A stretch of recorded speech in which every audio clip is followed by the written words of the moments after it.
Francis is probably the only saint you can buy at a hardware store. Tucked between the bird baths and the solar patio lights, there he stands, smiling beatifically, birds perched on his outstretched arms, and maybe a wolf or two crouched at his feet. The ubiquitous stone garden statue of Francis misses something important, though. The real Francis was a lot more radical. He was a rich kid who gave up his entire fortune to live the life of an itinerant preacher. He stripped naked in the town square in front of a bishop, kissed lepers, and met with a Muslim sultan. He was also a strict ascetic. He owned no possessions, fasted intensely, and spent long hours in prayer. Tradition also holds that he received the stigmata at the end of his life, Jesus' wounds replicated on his hands and feet. How do we square our romantic, endearing image of Francis with Francis the Radical Reformer? That's what we're going to talk about this week on Glad You Asked.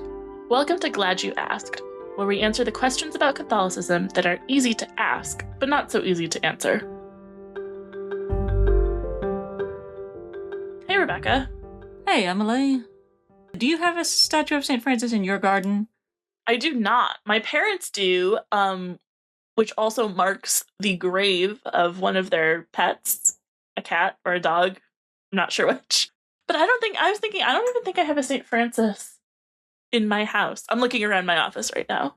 I have Jesus with the animals in the desert, which I sometimes pretend is St. Francis, but that's it. Francis would probably appreciate that. We always had statues of St. Francis. I mean, you probably won't be surprised to know that he was a very guiding figure for my family's choice to drop out of the system and live off grid. And we did have a chicken in our house at one point. We didn't completely live with the animals, but my dad did actually try to do a mendicant life, which is a lot harder when you're a family in the 20th century. But preparing for this interview, I was like, oh, wow, I had forgotten about all these details in Francis's life, but now that I'm rereading about them, this just all sounds so familiar. I think one of the things that I was reminded of in this interview is that St. Francis's message was not just about ecology or Brother Moon and Sister Sun and talking to wolves, right? It was also economic justice and a way of being that was truly transgressive. I think, I wrote my thesis on environmental theology in my undergrad, and I relied on St. Francis a lot when kind of building a Catholic eco-theology. Disclaimer, this was before Laudato Si. I always feel the need to say that whenever I talk about this on this podcast, pre-Laudato Si.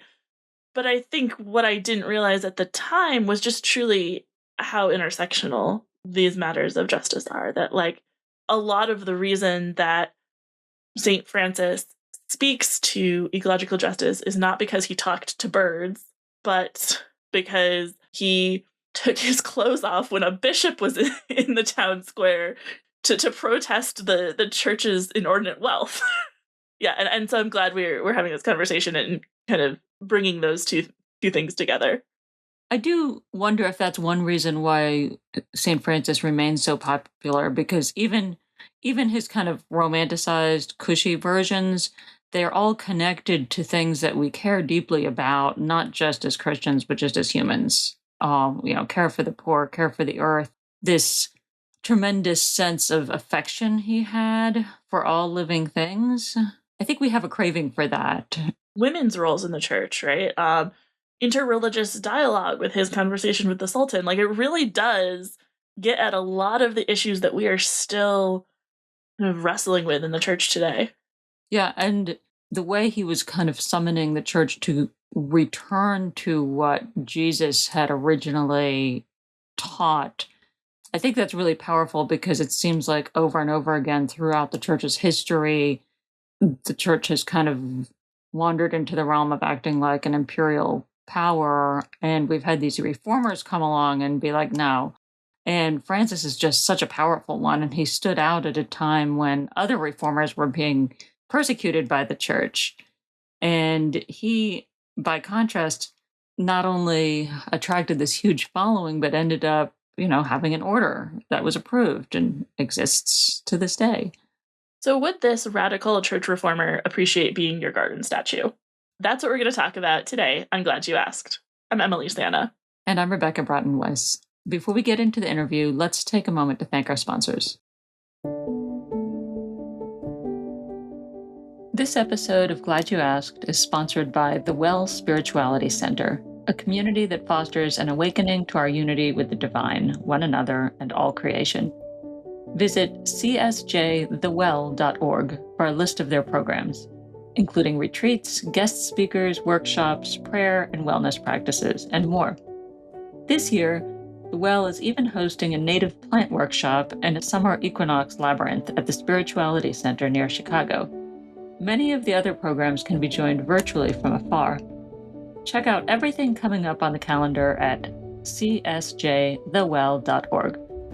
The Well Spirituality Center is a member of the Congregation of St. Joseph Mission Network. This episode is also sponsored by the Claretians. The USA-Canada province of the Claretian missionaries tends to the religious and pastoral needs of vulnerable communities. As part of a global congregation of Catholic priests and brothers, Claretians uplift the dignity of all people, especially those who feel overlooked or forgotten. To find out more and get involved, please visit www.claretians.org. Now, back to today's question. Would St. Francis appreciate being a garden statue? To answer this question, we talked to Bishop John Stowe, a priest in the Franciscan Order of Friars Minor Conventual and Bishop of the Diocese of Lexington, Kentucky, a diocese that encompasses various underserved Appalachian communities. In keeping with the Franciscan tradition, Stowe has been a voice for justice for the poor. He has also spoken out repeatedly for environmental justice, immigrant rights, and LGBTQ inclusion. He's been on the podcast before, talking to us about what it means to be a pro-life Catholic. Bishop Stowe, we're so glad you could be our guest on the podcast again. I'm happy to do it. Thank you. St. Francis is one of the most popular saints, if not the most popular saint, and not just with Catholics, but with non-Catholics as well. We've got a movie about him, Brother, Sun, and Sister Moon. There's even a Marvel comic book. I don't know if you've seen that one. Oh, yes.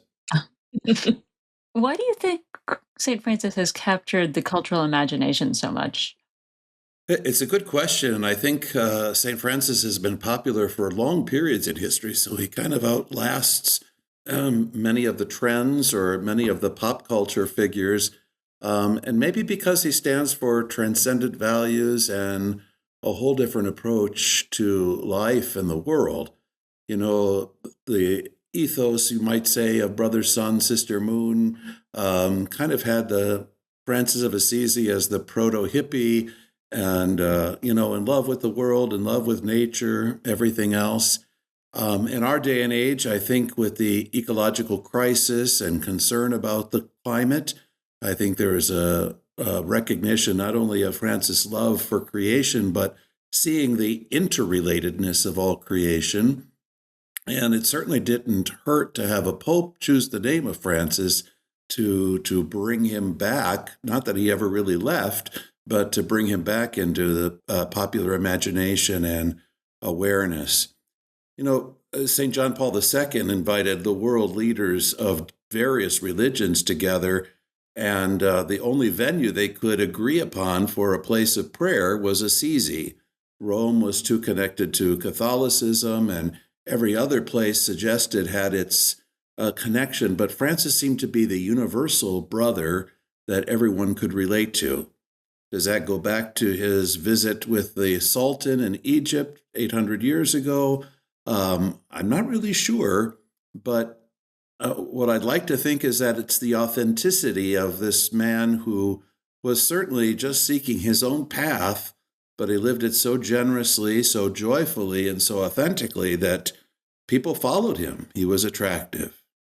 So I think that most of our listeners will know that before he chose this life of radical poverty, Francis was kind of this fun-loving young man from a well-off merchant family, right? He liked fashion and parties and poetry.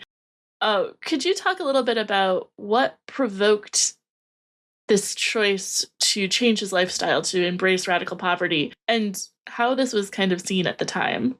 Yeah, that's the wonderful part of the story. Not only was he in love with all of life and the fun and fellowship that was so attractive to many, but he liked to be the life of the party. He liked to pay the tab with his father's money.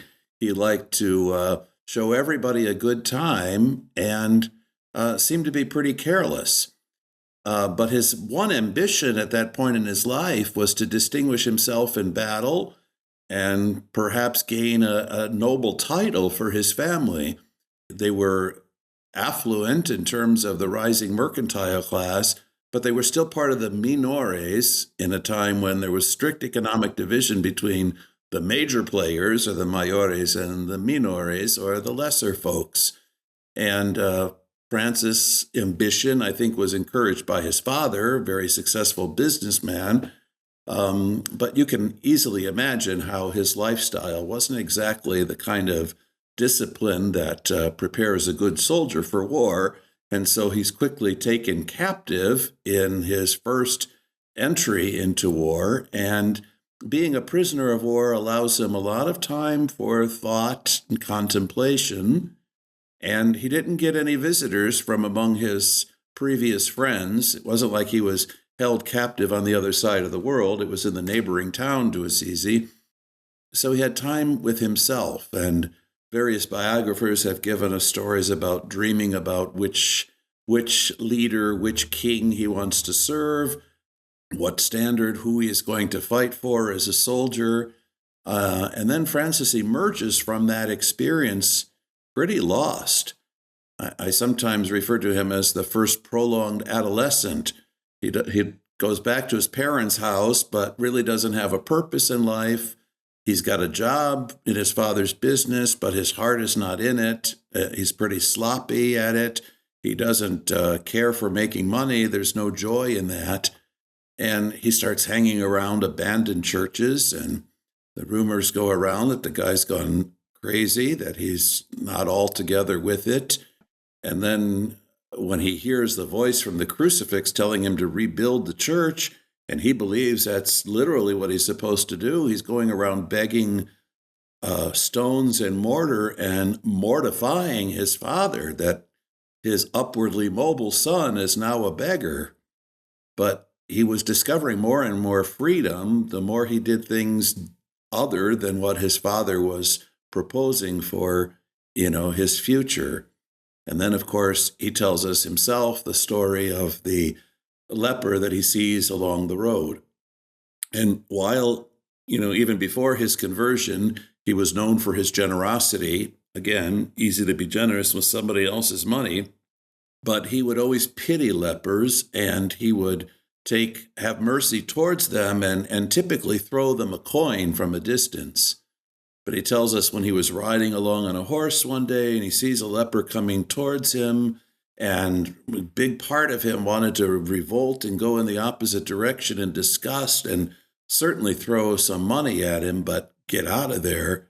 Something bigger than himself compelled him to move towards the leper and even get down from the horse, and instead of tossing a coin, place the coin in the leper's hand.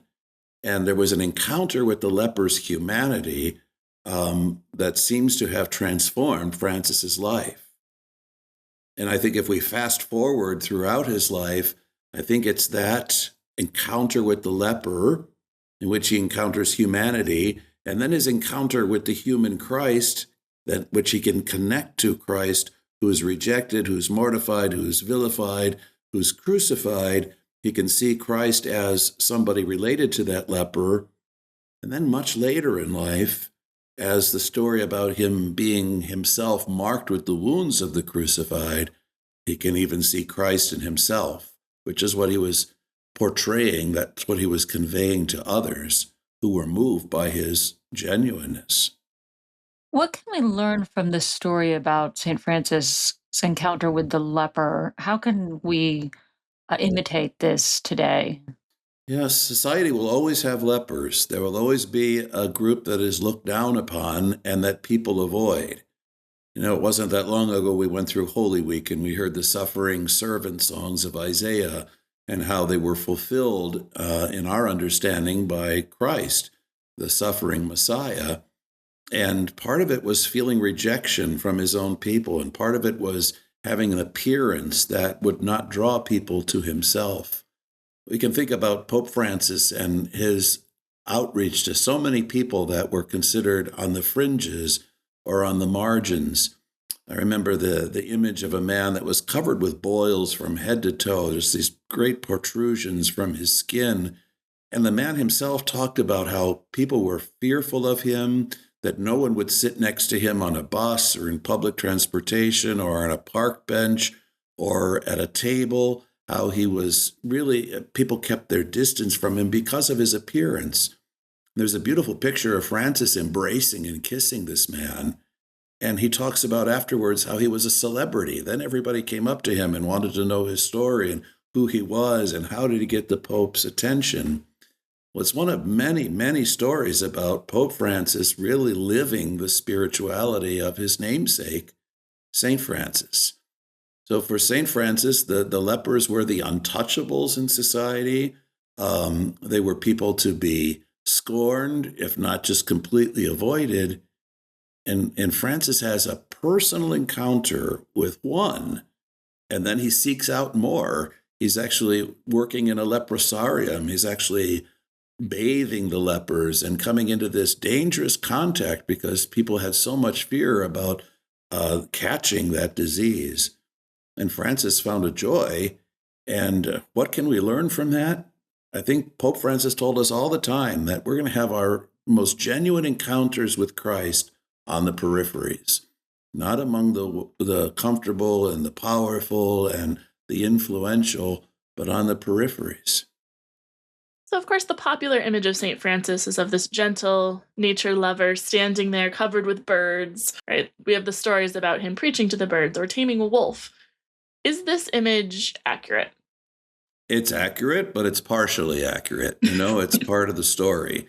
So I remember the Capuchin Franciscans back in the 80s or 90s, they decided to capitalize on this vision of Francis, and they had a vocations campaign that showed a brick wall with spray painting saying, "Francis is for the birds." And everybody would recognize the pun that was intended there. I also know a confrere of mine who went to a Halloween party, and it was always an easy excuse to use a habit as a Halloween costume, but he managed to fashion his into a St. Francis bird bath. So he went to the party as a bird bath. And of course, that also appeals to a popular notion of St. Francis, and not a bad one, just not a complete one. And the Brazilian theologian, Franciscan himself, Leonardo Boff, said that if you try to romantically imitate Francis's love of nature without also experiencing his suffering and unity in suffering with the suffering Christ, you're headed for a rude awakening and an illusion, and recognizing that this is an illusion. So Francis experienced tremendous suffering, and some of it was because the community of his own followers rejected some of his ideals. The biographies have the story of him tearing the roof off of a house because he couldn't believe the friars had accepted a house that was given to them when he wanted them to live with nothing as their own. Or he gave the brothers the example, or his own treatise, if you will, on what perfect joy consists of. And it's a story about himself coming into a friary in a different town on a freezing cold night, with icicles forming on the bottom of his habit and cutting into his feet, and knocking at the door and being rejected because they didn't know him. And he said that was perfect joy, being on the outside of even something that he had started. So he did know suffering, and he truly wanted to identify with the suffering Christ. He was also very harsh on himself. At the end of his life, when asked if he had any regrets, he said, well, probably that I treated my body so poorly. He referred to his body as brother ass, and he would be pretty mean to brother ass and not take care of it. So the extended fasting and hardships that he willingly undertook probably shortened his own lifespan. You mentioned St. Francis traveling to the Middle East to convert the Sultan. Today we have a very developed understanding of interfaith dialogue, But how did Francis's approach to a non-Christian and a non-Christian culture stand out in his time? Well, it stood out precisely because he didn't go to convert the Sultan. That was what people expected him to do. So he goes during the Crusades at a time when there's violence and both sides are justifying the violence against each other. Christians justifying violence because those infidels were taking the Holy Land and the places that were sacred to the life of Jesus, and the Muslims justifying violence against Christianity for their domination.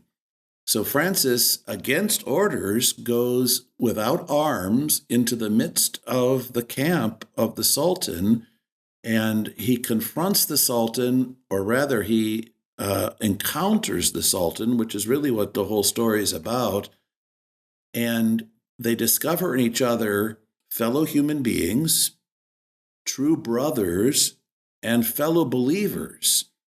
Now, they probably didn't go into a high theological discourse, but they both understood that they were worshiping God and that they had committed their lives to that worship of God. And so they grew in respect for each other. And a Franciscan who worked for many years in the Christian-Muslim dialogue out of Turkey remarked about that he described that so well. He said it was an encounter without conversion and without martyrdom. Francis's relationship with St. Clare gets romanticized a lot. Can you talk a little bit about the actual nature of their friendship and collaboration and how they work together? So the romantic part was not likely, but there was an attraction, and it's kind of mysterious what drew Clare to Francis other than his joy and his authenticity. And probably as a noblewoman, she had a pretty confining life. She was materially very well off, but also very protected. And I think what Francis conveyed to her, this is my own read of it, was a free spirit. That he was in love with God and exuberant in that love and was not constrained in showing that. So when she wanted to join him and really hoped to do what he was doing, although that wasn't exactly possible for a woman at that time, she comes to him on a Palm Sunday and has her hair cut as a sign of consecration and endures the wrath of her family. But then later her sister and a mother join her in another monastery. So there was an attraction to this, but it was a highly misunderstood attraction. And then Francis ends up using Clare as almost a spiritual director. I mean, she had the dedication to the contemplative life, but she always saw herself as a Franciscan, as a follower of Francis. And she wanted the same kind of life of poverty that Francis was able to have. And, she fought to the end of her life to be able to live poverty. That seems pretty strange to us. And who did she fight but the institutional church? And so she was expected to live under the rule of the Benedictines, which the Benedictines owned property, because the church didn't think it would be safe for women to be dependent in the way that the friars were, or to go out and beg. So even though Clare had made a provision that the friars would beg for the sisters, they didn't have to go out and do that. It was not until the day before she died that her rule was approved, and she attained what she called the privilege of poverty. So she was very much attracted to the detachment that she saw in Francis, and probably because of the freedom that she saw that went with it. Now, there are stories about times when Francis became jealous of Clare's life of complete contemplation.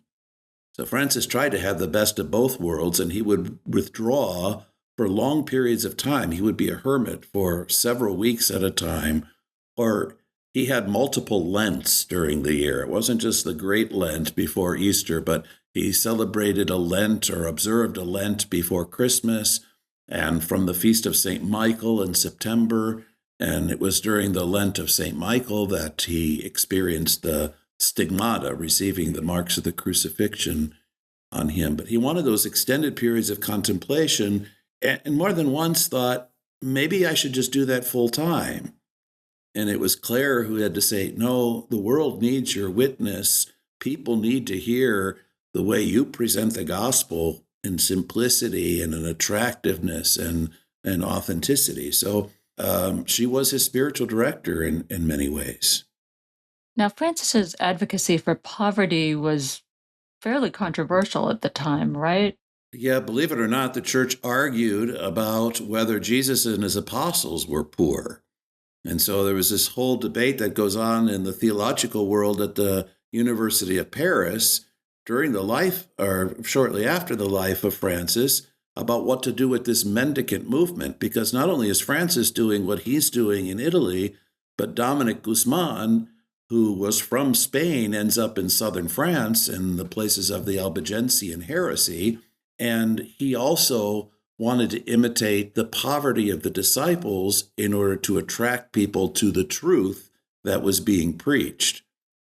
And Francis and Dominic were contemporaries somewhat, and the story has it that they met on one occasion, but they were kindred spirits, although very different. So Dominic began with theological training and created an order of priests that would be highly academically trained and competent preachers to resist the attractions of the heretical preachers. And Francis also ends up forming a body of preachers, no extra education whatsoever, and he came at the very same things, but from the heart. So he is also converting people from those same movements by witness and by example, but with an appeal to the heart more than to the mind. Now, how did I get on all that? Your question was about poverty and the controversy of poverty. Well, part of it was when Francis started getting followers, they went around begging, and some in the church didn't think that was very seemly for ministers of the church to go around begging, especially when Francis attracted his first priest and then other priests joined. Dominic created an order of priests, but Francis started as a lay order, and priests joined him, and so it kind of took on a different structure.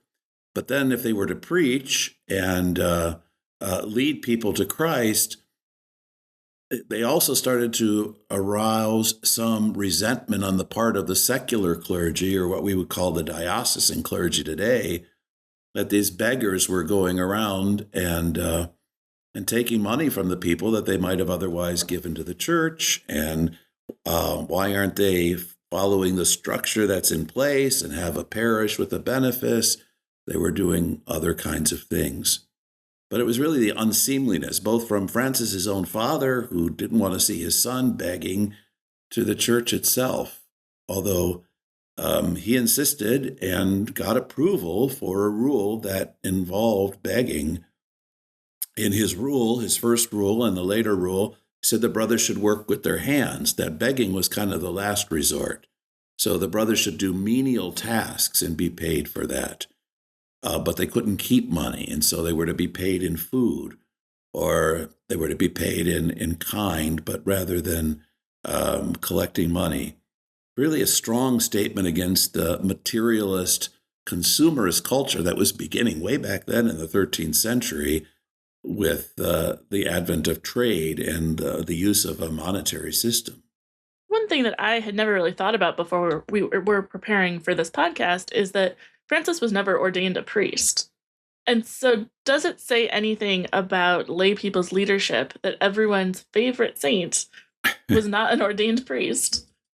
Yes. Now, at some point, the tradition seems united on the fact that he became a deacon, and that was a time when the permanent diaconate was practically unheard of.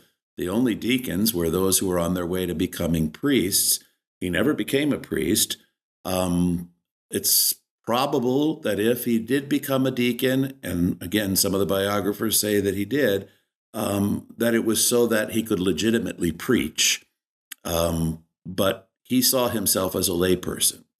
And when he was trying to find his way in following Christ, he knew the canons at the Cathedral of San Rufino in Assisi. He knew parish priests, and he had great respect and honor for them, even if they were illiterate, even if they were poor, even if they led moral lives that were questionable.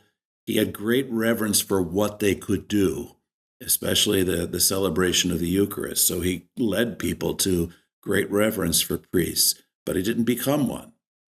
And Francis also knew the monks, the Benedictines, who lived in Mount Subasio, above where he was. And, he rented one of the churches that he restored with his own hands that became the first community dwelling for the friars, St. Mary of the Angels, or called La Porziuncula, or the Little Portion. He paid a basket of fish for rent to the monks, something that they continue to do to this day. On August 2nd, on the Feast of the Porziuncula, they send up the mountain a basket of fish as the rent for the coming year. But he saw himself as neither monk nor clergy, but as something distinct, as a layperson, yet committed to the vows, poverty, chastity, and obedience, the vows that had been considered evangelical counsels. And in his own lifetime, the Fourth Lateran Council basically enshrined those, but also said there'll be no new religious orders. What was Francis's vision in starting the Franciscan order? How did he picture this living on in the life of the church? And how does that vision live on today, especially now that the church has changed so much? We don't have this imperial power that commands armies. And how has the order changed to meet the needs of the current age? Yeah, so to the first part of your question, Francis's own words were, "The Lord sent me brothers and didn't tell me what to do." And so Francis really didn't have a game plan. And in fact, the biographers talk about him literally coming to a fork in the road and opening the scripture, or doing something like flipping a coin to decide which way do I go. But he always sought direction from the scriptures in a rather primitive or even fundamentalistic way. Open up the scripture and God's going to tell me what to do. He didn't have an overarching vision. He knew what he was called to do, and that was to imitate Christ. And he knew what he was called to do was to live unattached to any material thing. And when people followed him, then he had to start giving some structure to it. One of the priests that early on followed Francis was a Gospel of Matthew scholar. So when Francis tried to get permission from Rome for his way of life, because he didn't want to be confused with the heretics that were going around, very often living very simple lives and preaching the gospel, but leading people outside of the church. He didn't want to be confused for that. So obedience and being within the church were always very important to Francis. And when he sought permission, he was told he'd have to write a rule. So the first rule that he wrote, from all that we can tell, was just a bunch of scripture quotes that were kind of strung together, and they were mostly scripture quotes from Matthew. Then there was a later first written rule, and then a later approved written rule. But in terms of vision, he wanted to have a joyful band of preachers. He even called them troubadours. That they would be troubadours of the great king.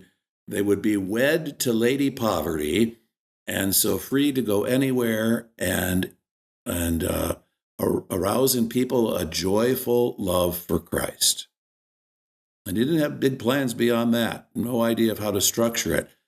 When the movement got so big that they had to divide into provinces and create some more of a structure along with the rule, they had what was called the chapter of Mats. So borrowing from the Benedictine tradition of having chapters or big meetings, very synodal, by the way, bring everybody together and everybody has a voice in how they make decisions for going forward. Francis had these chapter of mats. There was no place big enough to house all of them, so they dragged mats and stayed together, and he kind of gave them instructions about what to do. And it was always, where else can we take the gospel? Which included going into Muslim lands and living as witnesses, or going into places where There were heretical preachers that were leading people away from the church, but a master plan he did not have. So it sometimes seems that everyone has appropriated St. Francis today. Obviously, Pope Francis found him, a very meaningful model. But then you also have, I don't know, hippies and New Age people and people who aren't maybe necessarily that connected to Catholicism at all. So what are some things that maybe the broader culture sometimes gets wrong about St. Francis? And the flip side of that, then, what is the core of St. Francis's legacy that has survived despite all the retellings of his story? Yeah, well, I think I started to say something about one of the misgivings is, or quoting Leonardo Boff about those who want to romantically follow this lover of all animals, or Francis was like Dr. Dolittle and he talked to the animals and got a reaction from them. But Francis saw the relationship between all of creation, and it was relationship with a loving creator. And perhaps at the core of that, which is not always appreciated by all the people that want to appropriate him, is his awareness of sinfulness and the mercy of God. So this idea that despite what I have done, God loves me unconditionally. That's what fills my heart with joy, and that's what I have to share with everybody else. It was that sense of mercy and being overcome. I mean, Francis says, the only thing I can give God that I haven't received from God are my sins. So I'll rejoice in my sins because God can transform them. God is merciful.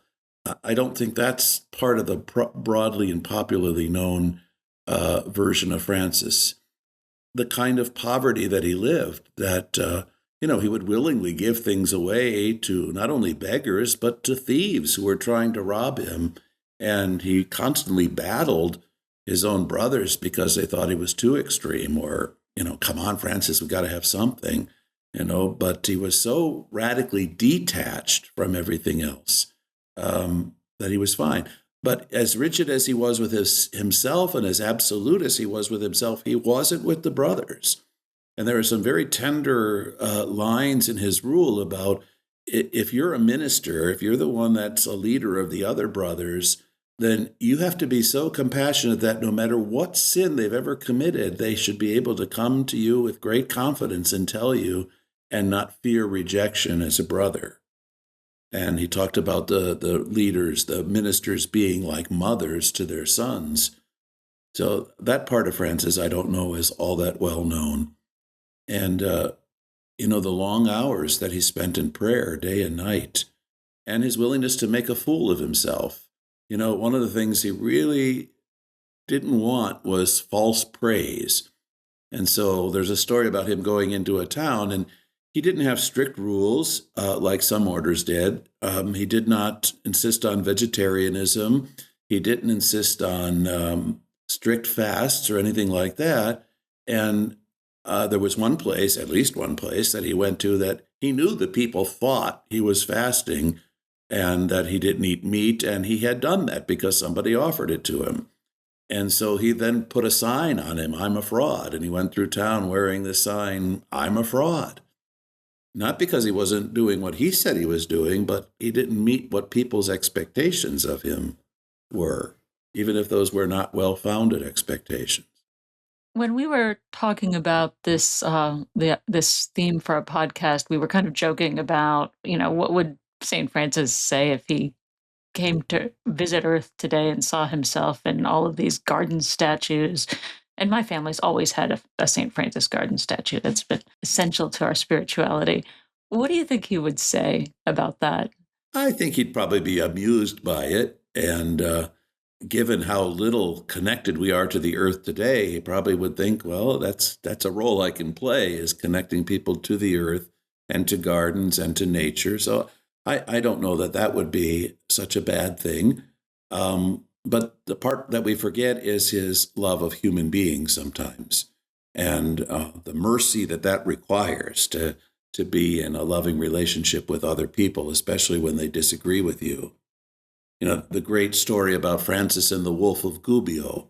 You can read it as an animal story, a Dr. Dolittle kind of story that Francis protected the town of Gubbio from this wolf that was eating their livestock and was eating their chickens and was threatening their kids.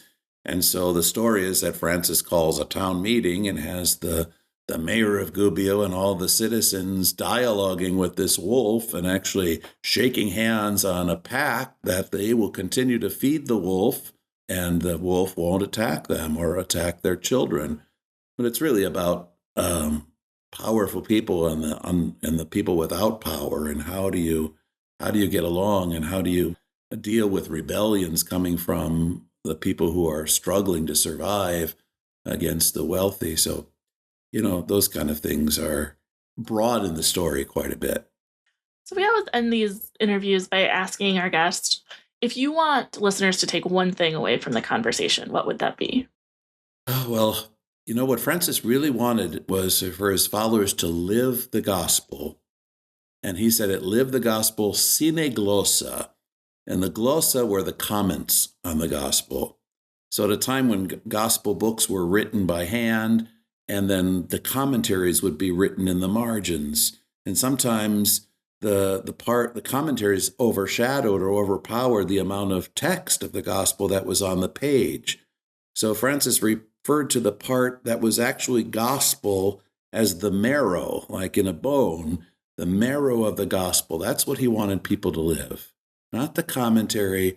And then at the end of his life, he said, the Lord has shown me what to do. May he show you what you are to do. He didn't expect people to be other Francises. He expected them to follow their own call. Well, thank you so much for talking to us about St. Francis. This has been great. We really appreciate your taking your time to be on the podcast. No, I enjoyed it as well. It's always good to talk about Francis of Assisi and his abiding impact on the world. Now we have to pray to him for peace, that he can help us do what we don't seem to be able to do too well ourselves.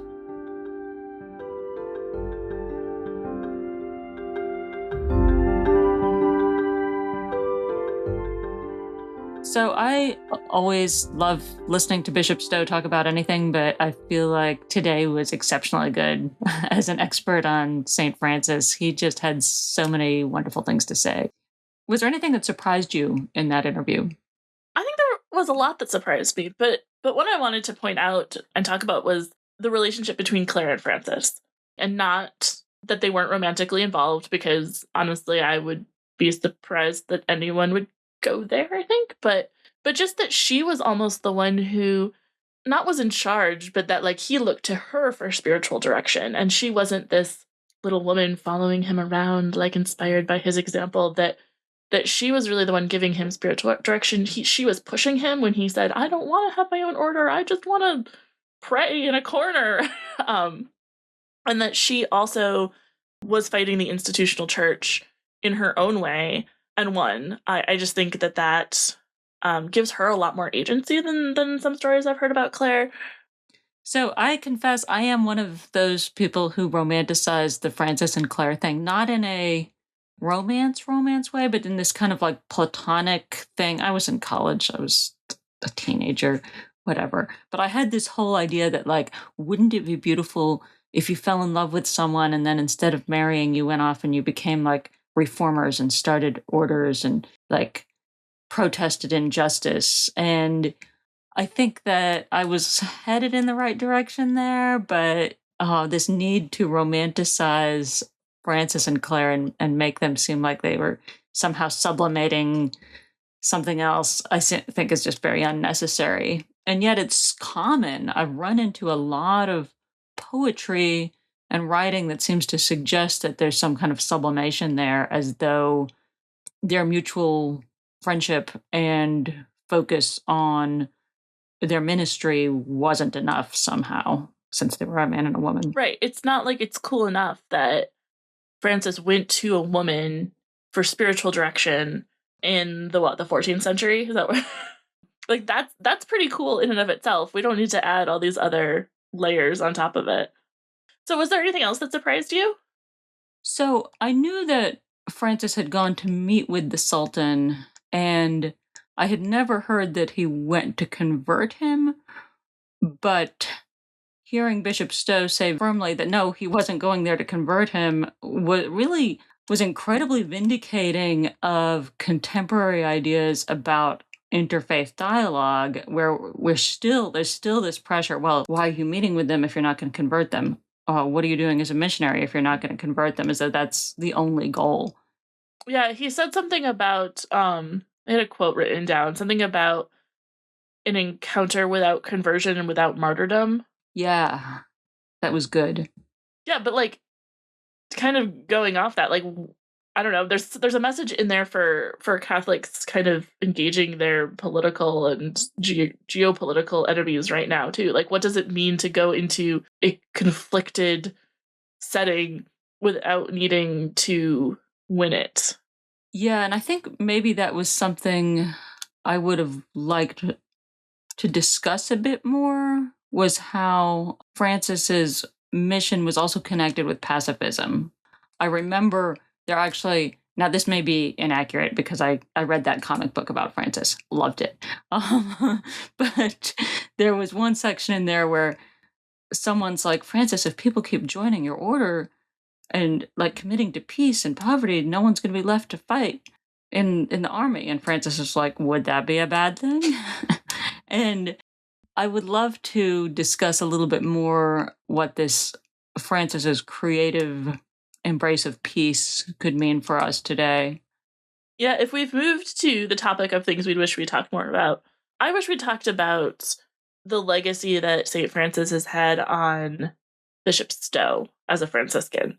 You know, he is a bishop who has been publicly outspoken about issues. I mean, you said in the introduction about environmental justice, LGBTQ Catholics, right? Gun violence. He's been really adamant and outspoken about in ways that have sometimes put him at odds with parts of the church hierarchy in a way that maybe seem kind of familiar to the way St. Francis was at odds with the hierarchy. And so I would have loved to kind of talk to him more about the Franciscan charism and kind of how he sees his actions and his leadership and mission and ministry as a bishop in line with the legacy of St. Francis.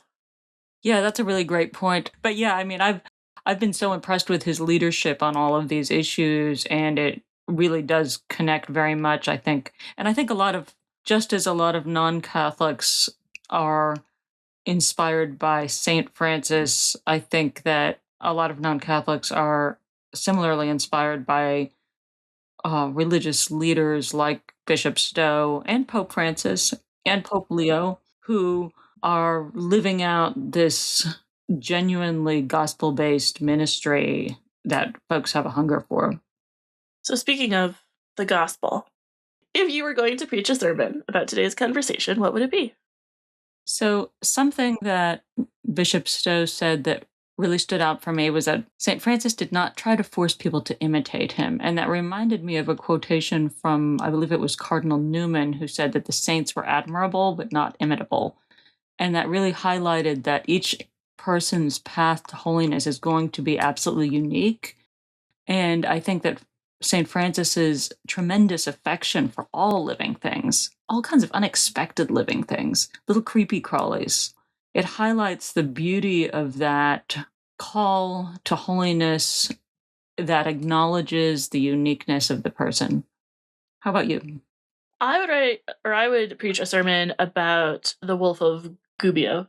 Bishop Stowe had this line that you can read the story as an allegory, a cute story about St. Francis talking to the wolf, and but he says it's really about powerful people and the people without power, and how do you get along, and how do you deal with rebellions coming from the people who are struggling to survive against the wealthy.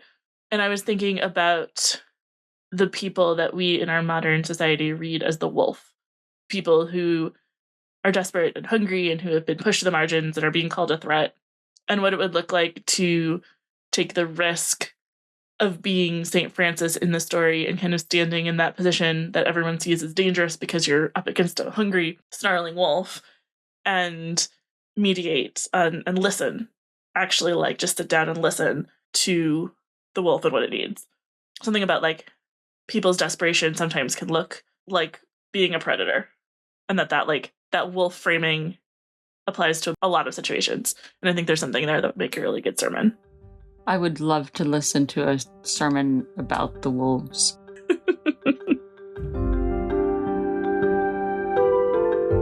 And that's our show. Thanks again for joining us for Glad You Asked. If you enjoyed the episode, please tell your friends about the podcast or leave us a review or rating on whatever podcast platform you listen to. It helps more people find our podcast. Do you have a question you'd like to hear answered on our show? Email us at editors@uscatholic.org. And please join us next week when we talk about what to do if you don't like your pastor. Glad You Asked was made possible by the support of our sponsors, the Claretian Missionaries. The Claretian Missionaries in the United States and Canada are seeking young men who feel called to grow in their relationship with God and to serve others. To explore a vocation with the Claretian community, please visit myclaret.org. Glad You Asked is hosted by me, Rebecca Bratton-Weiss, along with Emily Santa. We are produced by Stephanie Clary, with sound engineering by Nathaniel Hunter and art by Megan Avery.